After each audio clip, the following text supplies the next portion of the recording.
So one, what was the impetus of the thought? And number two, how did you make it practical?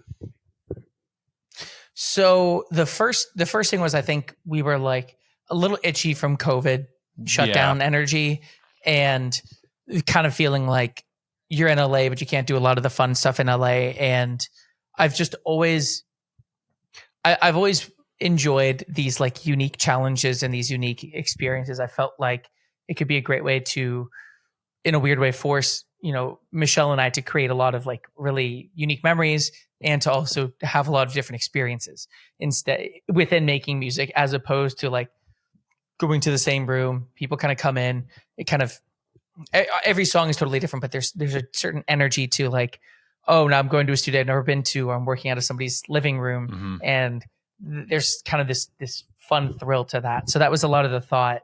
And now it's like, I don't feel like I need to see any more of our country. I'm done with it. Like we've seen, not in a mean way. It's just like, I've seen most all of it. It's crazy. Just for context. It's crazy how much that the country is kind of the same place all the time. Yeah. And what was fun though too about that is like, then it also made us probably work a bit harder to find the unique points of different places that we would, normally as a coastal elite, self-described coastal elite, people would be like, why did you spend 3 weeks in Des Moines, Iowa?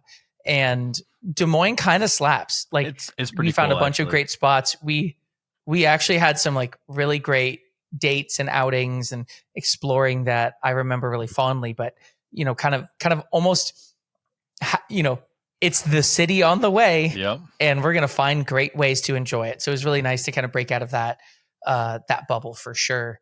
And we did, just for context too, people like, we went back from LA to my family's home near like the Bay Area, California. Mm-hmm. We went to Austin for 2 months, then did the holidays, and then left after that.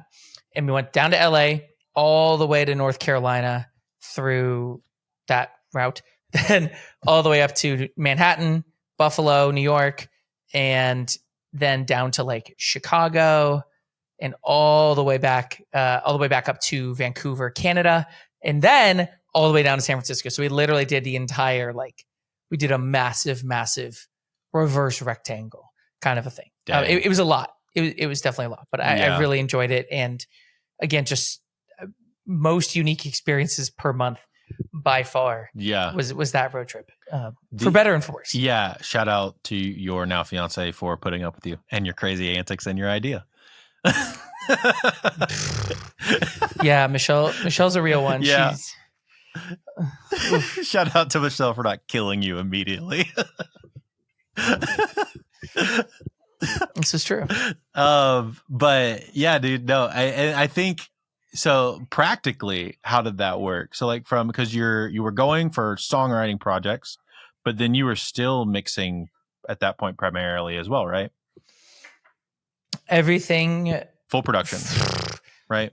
Yeah. Everything is on the VSX headphones. So that's how I do all of it. And I was like probably one of the first people that bought them like the day that they came out, and I was like, holy shit, these are the headphones that if I like master them, we can leave. Like we can go wherever we want. So I trained for maybe 6 months to get really good on these headphones, and I think I remember find my spaces. Me and you having a light conversation about it whenever they first came out as well. Yeah. Because I was like, because I think even before those came out, me and you had a conversation about like, I would love to learn to mix on headphones. I've been trying to learn to mix on headphones, but like you just don't get enough different context with mixing on headphones that you do with speakers. And there's a lot of variables and stuff. These might be the thing. And it seems like it was the thing for you that made that even remotely possible. Oh yeah. Like 100% way more fun being able to do it all in the headphones. And then it just kind of, because Michelle works remotely. Mm-hmm. So then we had no ties to any place. It was just like, all right, well, we can go now. So let's go ahead and head out. And that's crazy. Then there was like half routing to people in the country, and then half people still flying in. And I think what was interesting is we kind of planned like what spot we wanted to be like a 2-bedroom apartment. And then we had people like ship in for that time when we had the extra bed. And then we'd go to do sessions and Yeah. stuff and then ship them back. And then certain places where we knew we wouldn't have people. So I think in Chicago, there was one local person and 3 non-locals that flew in that month. Wow. Because, it's kind of like, we essentially was able to provide the lodging. Yeah. They just had to get there and book a studio, and I, coordinated all of that. So whether it was like local or travel, is kind of more fun, I feel like, for them too, to have it be somewhere new and interesting. One guy wanted to do, we did Santa Fe, so we got like a really cool Airbnb up in the mountains, and it was like snowing, and you get in the hot tub at night after sessions, and just worked out of the living room. So lots of different really cool locations and vibes and energies, and it was a logistic hellscape, but it was really fun. Yeah. I'm sure it was logistically, it was wild. That was, I guess that was the next question, is like, were these, you said you were booking some studios, you were renting out some spots. How many of them were studios? How many of them were you just fully working out of an Airbnb? Or was it like always you booked a studio? Or what did that look like? I would opt to get a studio pretty much Sure.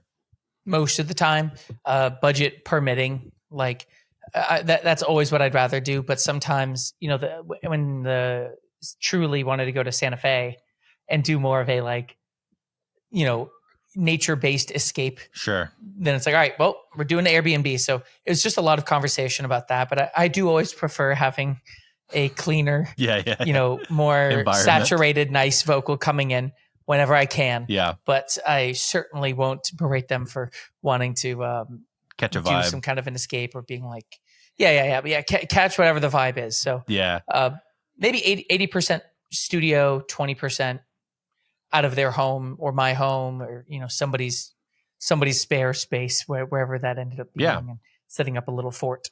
That's really cool. And the was it just in your car? Yep, it was in a Kia Soul. It was me, Michelle, and our cat, and everything that we lived out of was out of that Kia Soul. Surprisingly spacious. Like, it can actually fit a whole drum kit and like 2 basses, because when we used to have my drum kit, it could fit in the case, in the touring cases. Wow. It fit in there. So it's a little more spacious than people believe it to be. Yeah. What you didn't travel with any like extra gear other than like your laptop, your headphones, and your interface stuff, really, right? You travel with any mics or anything like that? Yeah, laptop, headphones, interface, the Slate ML1 mic, and then a few sets of moving blankets for like a la carte, good enough dampening vocal to enhance the space. Yeah. It's like get some clips, clip this blanket on this lamp to that lamp, and then put it and just do what we need to do. So that was pretty much it, between that and tossing mattresses on the wall and all the weird home-based solutions. And again, I told people this too. Like, this is not. They didn't come in expecting me to have a $10,000 vocal chain, and then I was like, put this cushion here. Like, I knew I was like, hey, transparency. This is what's going to be. It's going to sound great, but just like, this is what this means. If we're going to work out of your living room. For sure. And people were very cool.